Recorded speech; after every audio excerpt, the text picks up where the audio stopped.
Howdy, hi ho, everyone. Hope y'all are doing well, staying healthy, staying fresh. Hope y'all are staying fresh. Hope y'all are doing well. Jack here. Welcome back to another sexy video. It's been a good. Oh, now there's a fucking bubble in my throat. Wow.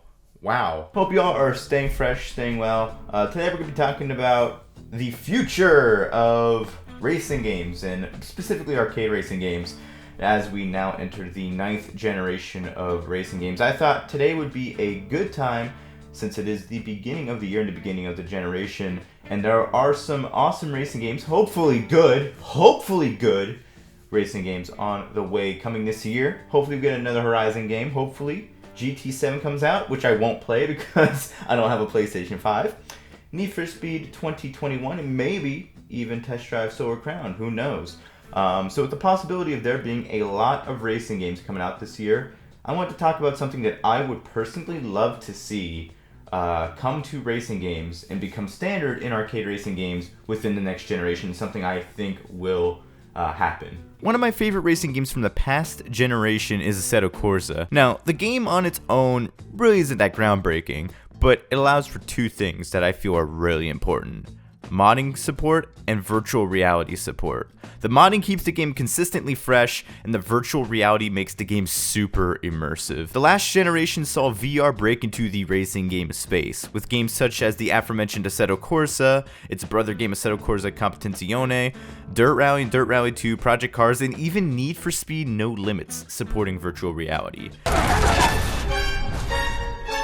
Now, all these games aside from No Limits are sim racing games. None of these games are open world racing games, so I can understand how these games would be the first to offer virtual reality before open world titles such as Forza Horizon and Need for Speed. These games that I've mentioned before are all track racers, so you don't really have to worry about having VR in an open world and having all these things going around.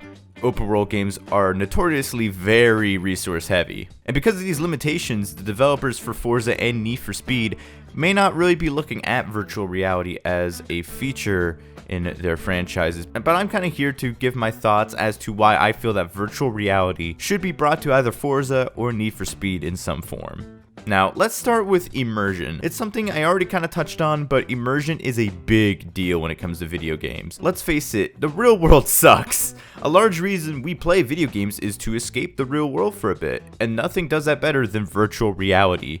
When you were playing Forza Horizon 4, you were controlling a character driving a car in England. When you were playing Need for Speed Heat, you were playing a character running from the cops.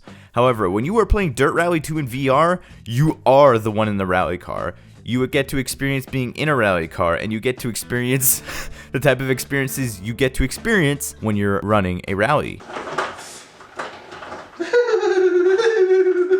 In Assetto Corsa in VR, you are the one cruising along the LA canyons. You and your friends are the ones doing time attacks in your R34, and you and your friends are the one pulling sick drifts and doing all these cool maneuvers in Assetto Corsa. You're not controlling a character with your controller. You're using a wheel, more than likely, and you're in VR.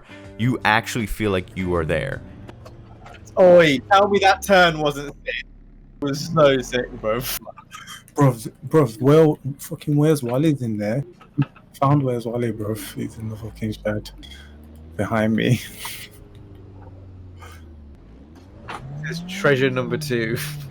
It adds so much more immersion, and it adds so much more to my playing experience when I'm playing Assetto Corsa in VR with a wheel. Another example, me, Stray Up Hippo, and Jay were just cruising around in supercars and around the LA canyons, and we were just having fun, doing some drifts, pulling around, having a lot of fun, and it honest to God felt like I was actually there. You actually get an instant first-person sense of scale when you're driving around. You actually feel like you're actually there driving the car. Now, I do understand that VR isn't for everybody. Many people actually get quite nauseous from playing virtual reality, and many people just don't have the hardware or the funds to afford virtual reality. However, while the former may be true, the latter is actually starting to change.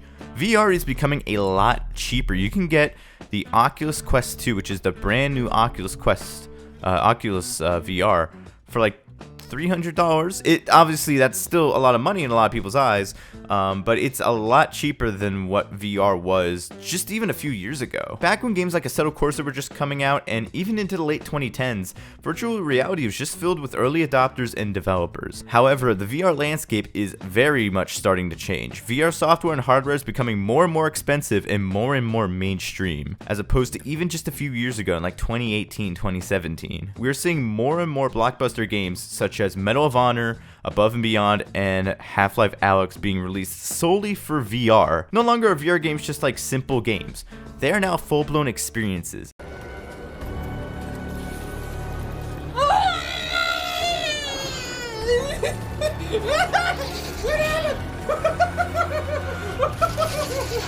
And if there's one thing I would love to see within this next generation of open world racing games, it would be an open world street racing game.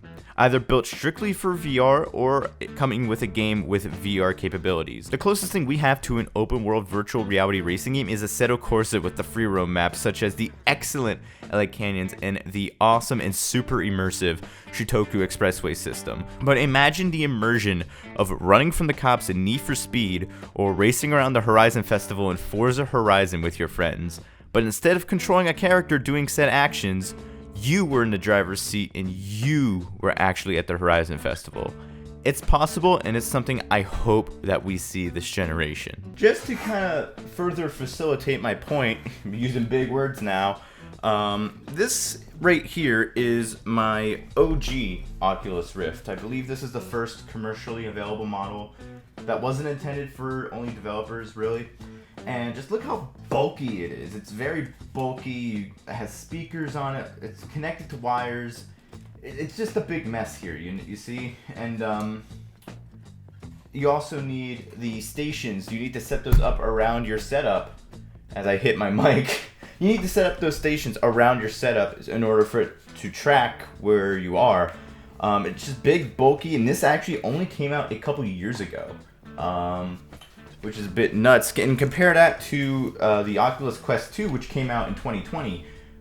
Look how it's a lot slimmer. No need for wires, although if you hook it up to your computer, you will need a link cable. But you can. This is totally hands-free. If you want to do some exercise stuff with it, you can do it wherever you want. Does not require stations at all. It actually has built-in cameras.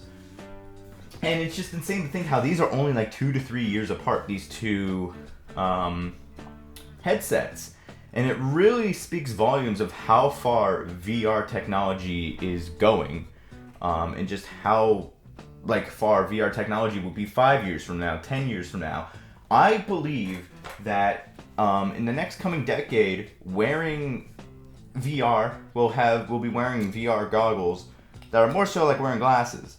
And AR, I believe augmented reality, will be kind of taking form, and a lot more uses for augmented reality will be happening. We'll all be wearing glasses in the near future that are AR capable at the very least. I don't know if you guys remember Need for Speed Heat Studio. That game, that little app, actually had the ability to take the car that you designed and put it in AR and have it in your driveway or your or a parking spot.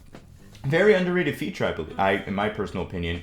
And we'll be all kind of doing that in the near future, where we'll be wearing glasses, and we'll be able to, for example, say you want to measure something, you can just implement a what's it called? One of those ruler things. You can implement a ruler in AR and measure it just right there without the need for an actual ruler.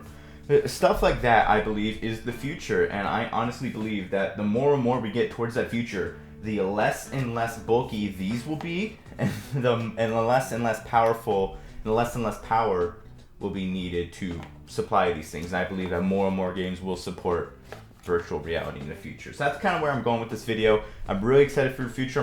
I really love VR. If you want to see me talk more about VR and racing games and everything, be sure to let me know. That's it for me tonight. Thank you all for tuning in. Wow, I can't talk tonight. Thank you all for tuning in. I'll see you guys in my next video. Have a good night, everyone.